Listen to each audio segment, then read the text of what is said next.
Selles videos näitan teile, kuidas esitada ettepanekut. Ettepanek on dokument, mis on vaja esitada nendes olukordades, kus küttesüsteemi kasutamine on ohtlik.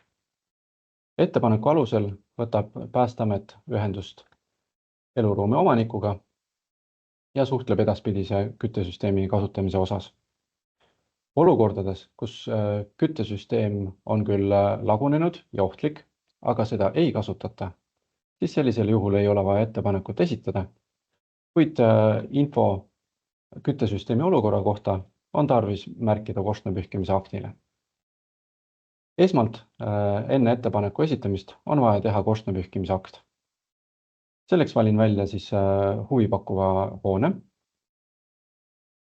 Avan selle hoone andmed ja edasi küttesüsteemi andmed. Küttesüsteemi pealt vajutan nuppu lisaakt.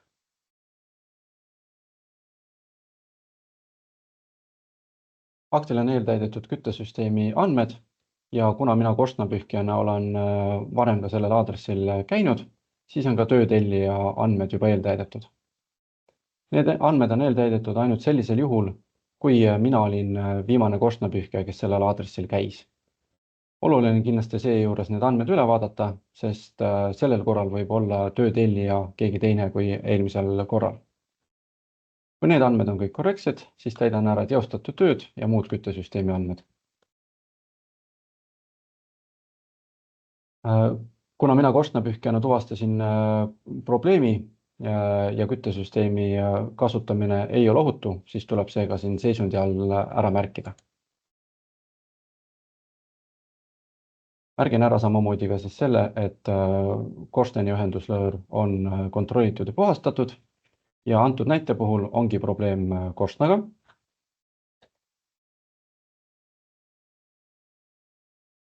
Mille korstnapits on siis lagunenud.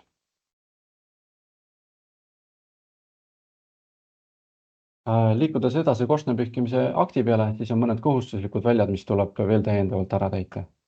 Kuna see lahter käib ainult probleemide kohta korstnaga ühenduslööri osas, siis see viimane lahter käib küttesüsteemi kohta tervikuna ja siia on samamoodi vaja seesama tekst ka kirjutada. Korstnapits on lagunenud. Nüüd, kui täiendavaid tegevusi rohkem ei ole vaja, huvitatud isikuid ei ole vaja lisada, siis salvestan akti ja kinnitan. Allkirjastan ja lõpetuseks vajutan nuppu edasta. Alles nüüd on edasi võimalik minna ettepaneku lisamisega. Siin üleval nurgas on punane nupp lisaettepanek.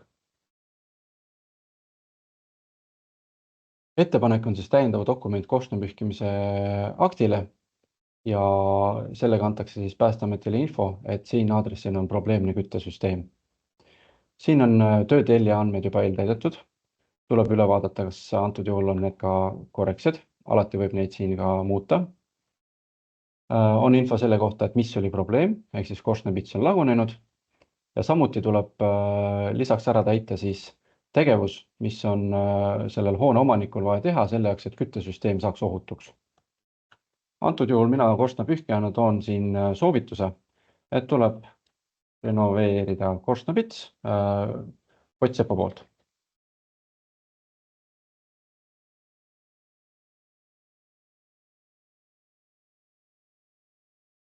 Siin juures on kindlasti hea kliendi teeninduse poole pealt soovitada kliendile ka siis Pottsepasid, keda ta saab leida nii siit ohutusportaalist, teenusepakkujate loendist, või kui teil korstnapühkijal endal on olemas kutsetunnistusega koostööpartnerid, kes tulevad ja aitavad inimesel selle probleemi lahendada. Ettepanekul on võimalik lisada ka täiendavalt huvitatud isikuid, antud juhul selleks vajadust ei ole. Salvestan ettepaneku, kinnitan ja allkirjastan. Lõpetuseks vajutan nuppu edasta.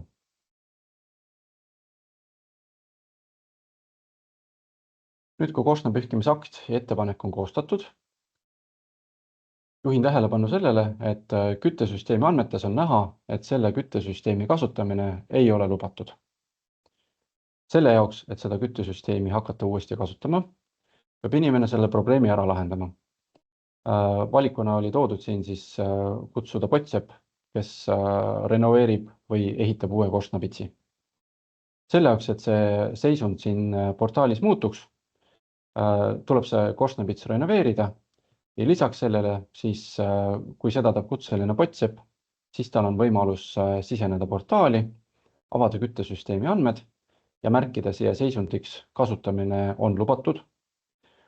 Teine võimalus selle seisundi muutmiseks on see, et kui tuleb uus korstnapühkija, siis korstnapühkija teeb uue korstnapühkimisakti ja kui korstnapits on korras, siis uue positiivse tulemusega korstnapühkimisaktiga kirjutatakse ümber ka see küttesüsteemi seisund, mis saab olema siis kasutamine lubatud.